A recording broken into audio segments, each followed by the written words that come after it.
Abadamu ennyimba ze yali omwami wange Elly Wamala bafuna olukusa era ne tubakkiriza. Abo abaziddamu basooka kusaba. Kakati oli n'amuwa olukusa, ne bamuwa olukusa nene n'alyoka ayimba. Ono agamba abo baziddamu tebaziddamu lwa kwagala ssente, wabula baagala mwami Wamala abeere ng'akyamanyibwa mu music industry. Kuddamu kwabwe tetugenderera ssente, wabula twagala mwami Wamala ayongere okuba ng'akyamanyibwa. Giweze emyaka 18 bukyanga omuyimbi Nakinku Elly Wamala afa. Aganira ku ssogolero enkindo zinamubuna. Wano twogeddeko ne yali mukyala we n'atunyumiza embeera mwali na butya bwabeerawe watali mwami we. Endeleza Mukama mutima gwange sinze linnya lyo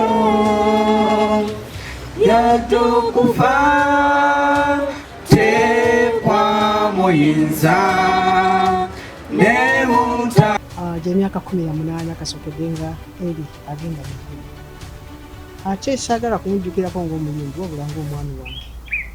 Yali omwami omuka ng'afaayo ng'era omwami bwe yali bajja. Ate omwami yalina okwagala. Omwami yali omwetowaze ng'omuyigirako bingi. Ku byo kye namuyigirako kye kigambo sorry. Ate okuyimba, it is a talent to him. So sigamba nti yali akikola ng'omulimu okufuna ssente. Era okuyimba kwe kwali kwagala abantu okunyumirwa. So ate era n'okubayigiriza, so siga nti yali akolerera nnyo ssente. Abo abaziddamu basooka kusaba. Kakati oli n'amuwa olukusa, ne bamuwa olukusa nene n'alyoka ayimba. Naye nga okuddamu kwabwe tetugenderera ssente, wabula twagala mwami Wamala ayongere okuba ng'akyamanyibwa. Sirina kwejjusa nga ndina Yesu wamala mugenga era afaayo. Ono agamba era ng'omuntu yenna amisinga omwami we.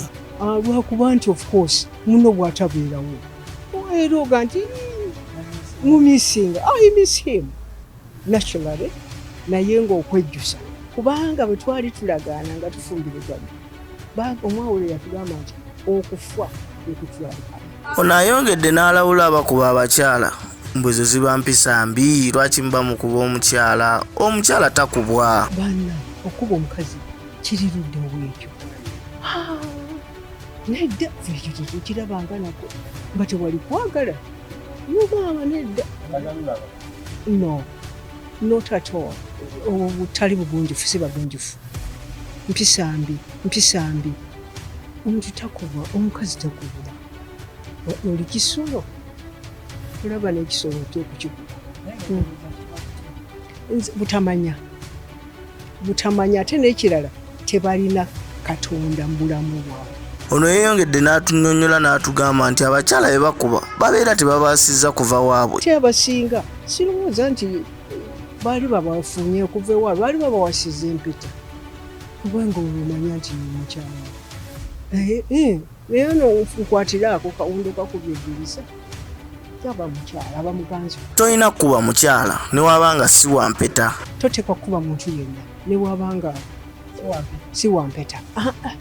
Tolina kuba mukyala, tolina kuba muntu yenna. Olaba n'omwana okumugolola okusigamba nti okuba kwe kugolola omuntu. Ono ayongedde n'avumirirwa ekikola abasajja kye bakola eky'okkuba abakyala. Naye ekyembasabira nti beeyongere okubeeramu obwa Katonda. Problem kuba ye mwami Wamala okusooka okuyimba yava mu kwaya. He was a chorist mu kkanisa. N'agenda ng'okuyimba kwe kukula kwega n'amanya nti kino kyennyimba Katonda yakimpadde, ate Katonda anjagaza ki kubanga Katonda kwagala.